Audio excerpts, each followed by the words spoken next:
Nə qədər çalışsam da tərk edə bilmədim. Uzun müddətdir ki çəkirəm, qorxuram, atsam mənə nəsə olar. Bu bəhanələri gətirən ətrafımızda çoxlu sayda insan var. Hər biri siqaret atmaq istədiyini desə də, paralel olaraq bunun üçün konkret addımlar atmırlar. Bəs bunun əsas səbəbləri nələrdir?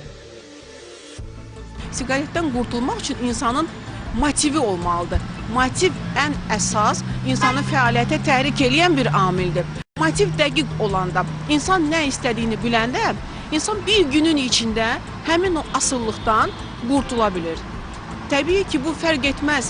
İnsan çox ağıllı olsun, insan çox savadsız olsun, savadlı olsun. Bu bununla əlaqəli deyil. İnsanın xarakterində bu, qoyduğu məqsədə çatmaq üçün, nikotindən uzaqlaşmaq üçün, onun səhhətinə bir pis ziyanı gəlməsin deyə insan sadəcə motivini doğru dürüst seçir və ona doğru da hərəkətləyir. Siqaret bir çox xəstəliklərin yaranma səbəbidir. Həkimlərin sözlərinə görə tütündən istifadə edən şəxs məhz bunları düşünərək asılılıqdan qurtulmağa çalışmalıdır. Əgər psixoloji olaraq bunun öhdəsindən gələ bilmirsə, həkimə müraciət etməyə lazımdır. Nikotin tərkibli xüsusi ya burun spreyləri var, xüsusi saqqızlar var, o cümlədən xüsusi plastırlar var. Yəni dəriyə yapışan plastırlar var. Onların hər birində dozalar çox fərqlidir. Əgər kimsə hər gün bir paçka siqaret çəkirsə, onun siqaretdən qurtulması üçün həkim müəyyən dozada nikotin plastır və ya sprey və ya saqqız tövsiyə eləyə bilər. Əgər kimsə 2 paçka siqaret çəkirsə, bu doza daha artıq ola bilər. Əlbəttə ki, həkimin nəzarəti altında bu proses getməlidir.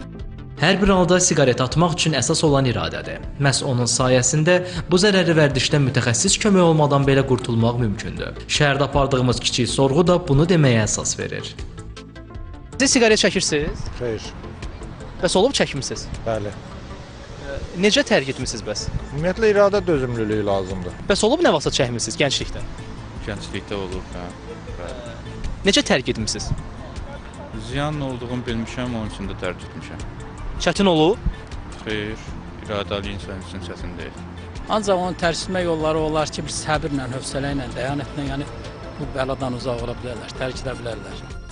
Statistikaya görə tütün çəkmə hər il təxminən 7 milyon insanı öldürür. Onlardan 800 mini pasiv siqaret çəkənlərdir. Əgər artım bu səviyyədə davam edərsə, 2030-cu ilə qədər bu acınacaqlı rəqəm 8 milyona yüksələ bilər. Ələkbər Salih, Emin Tağıyev, Telesər.